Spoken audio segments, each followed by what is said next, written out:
Drink with James, episode 182.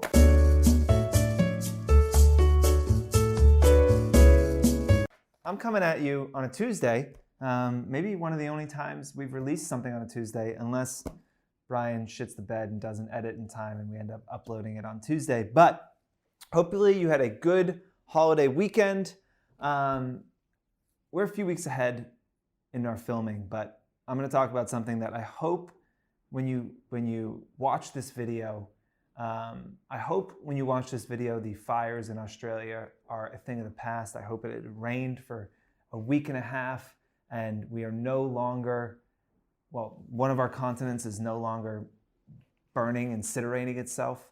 But I do think, it has been horrible to watch all of that play out over the last month. But you do see the power of social. It has been great to see everybody using their platform to raise awareness, to raise money. I've seen small influencers out there running campaigns, raising, hundreds or thousands of dollars. I mean, a woman sold nude photos of herself and raised $1 million. I mean, and I think there was a comedian who raised like $15 million. So, and all of this done on social using Instagram. One of my hopes for 2020 is that, influencers can use their platforms for good and for causes when the world literally or figuratively isn't on fire. How do we motivate people to talk about world issues when things like the fires aren't happening? How do we get people to talk about politics when things like, Trump's child caging policies aren't being enacted? How do we talk about this stuff when we're not in crisis mode? We talked a bunch at the end of last year about, politics and about using your platform to raise awareness about political issues and things going on in the country and the world. And, when something like these fires happens, you see the appetite for that. You see that people are open to hearing about these things. But we have to get to the next step. We have to do better to where we don't have to wait for something universally terrible to happen to be able to raise awareness about the things that are going on in the world. So that is one hope I have for 2020. And with that, I'm just going to roll straight into questions here.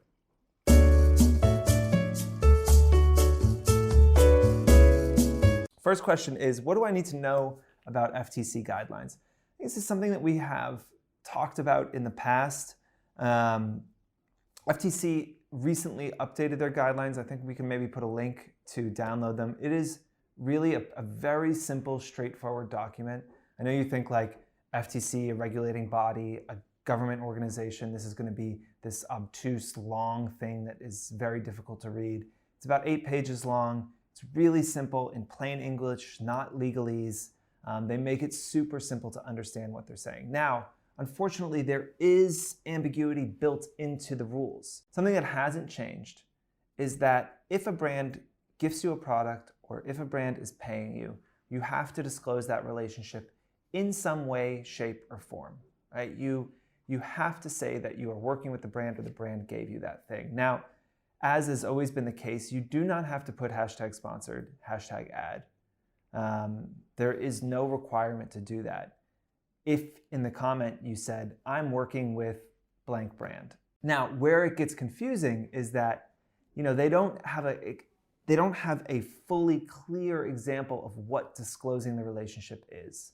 So the language is subjective, and it is up to their interpretation if they feel like you have disclose that relationship clearly enough, which is why, if all else fails, it is probably just easier to put #sponsored, #ad, and know that you are in the clear. Now, the other thing is on stories or on Snapchat, you can't just disclose that relationship verbally. You have to write it down. So you have to put, sponsored or ad or whatever it is, or just disclose the relationship in the story, and frustratingly but true, in every single frame of that story. So if it's a 5-story, if it's 5 frames, if you are going to completely align with FTC regulations, each frame has to have ad. You can't just disclose it in the first one. So look, you can put it small in the bottom, but if you want to, stay right with, we're in Trump's America. So I would just make sure you put your disclosures on there, especially if you're not like a rich white man who golfs with Trump. I would just be extra special careful. If it's some sort of live stream, you have to mention that it's sponsored. You have to mention that it's sponsored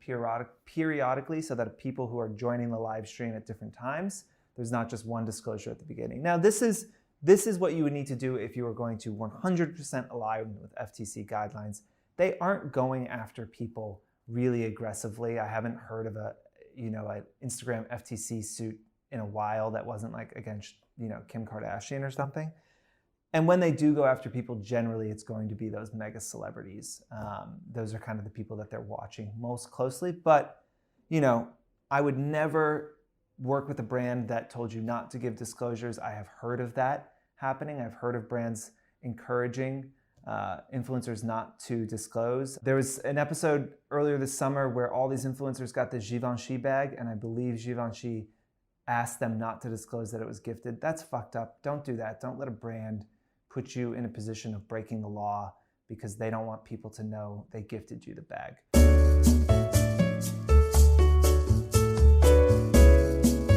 Question number 2, do I think that brands should include influencers in their product development? I think that increasingly brands will include influencers in their product development, if not from the get-go of actually designing the product, which we're seeing more and more of, these micro brands launching that are designed by influencers or owned by influencers, or they're co-branded with influencers. I think we will continue to see more and more of that. But you can also see a world where brands are testing new products using influencers. If I was a big retailer and I know I have to cut 30,000 units of a product, I might seed that to influencers first in 3 different variations and see which one gets a better reaction.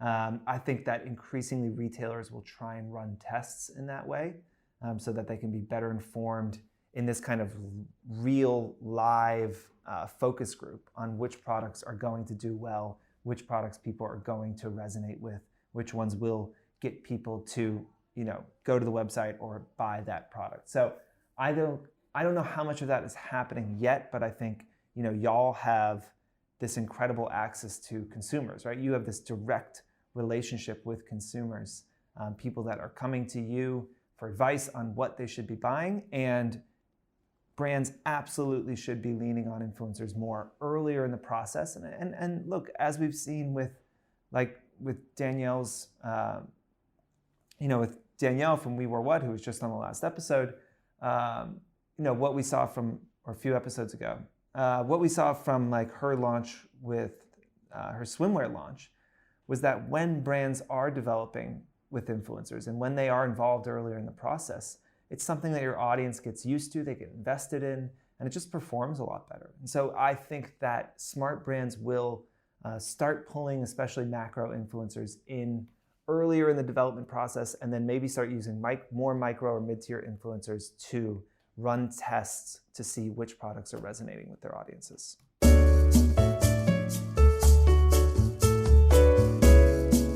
Lastly, I want to comment on an article that was in Glossy. It said the future of influencer marketing depends on fighting fraud. Look, that's a fun headline to write. We were the first company in the world to come out with a product that would verify that an influencer's following was authentic and real, and that they hadn't bought followers. We were the first people to do that maybe 4 or 5 years ago. And when we launched it, every kind of publication that reached out that wanted to write an article, they wanted us to out influencers that had bought followers. They wanted a story about how prevalent this is and what, they want to write about the big spooky monster in the corner that you need to be afraid of. That is what drives clicks. the reality of it was that, buying followers was not nearly as prevalent as people thought it was. So while writing articles like this, like the future of this industry depends on fighting fraud, I mean, fraud is prevalent everywhere, but in advertising especially so. How many bots are there out there replaying videos over and over again so that we can get the video counts up? How many bots are out there clicking on ads, loading websites so that we can get impressions? Like, ad fraud is a problem across the board. It is a problem in the influencer space, but it is a much smaller problem than people let on. And of course, you should come to Fore as a client and, work with us to work with influencers who we have verified as having authentic followers. And look, a lot of our competitors have copied us ruthlessly and created their own ways of verifying people. And if you don't want to work with us, you should work with one of them. And if not that, you should learn a few kind of tricks to figure out whether or not somebody's following is authentic or not, and decrease your reliance on engagement.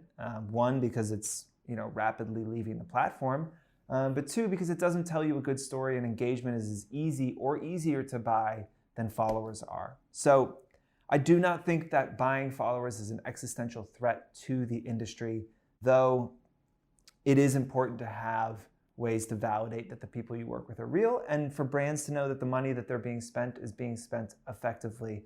And we definitely need to protect ourselves and give ourselves that that confidence when we're spending hundreds of thousands or millions of dollars. But I wouldn't buy too much into articles saying the end is near because they're just looking for clicks. And I don't say that because I'm just like pissed off that they didn't link to us, although I am a little pissed off that they didn't link to us, because Glossy, what's up? Like, I'm always down for a comment or quote. I always give you guys morsels. I always kind of am throwing stuff your way. And this one was tailor-made for us. You didn't reach out, and I am a little bit upset. So with that, I bid you all adieu, and we will see you next week.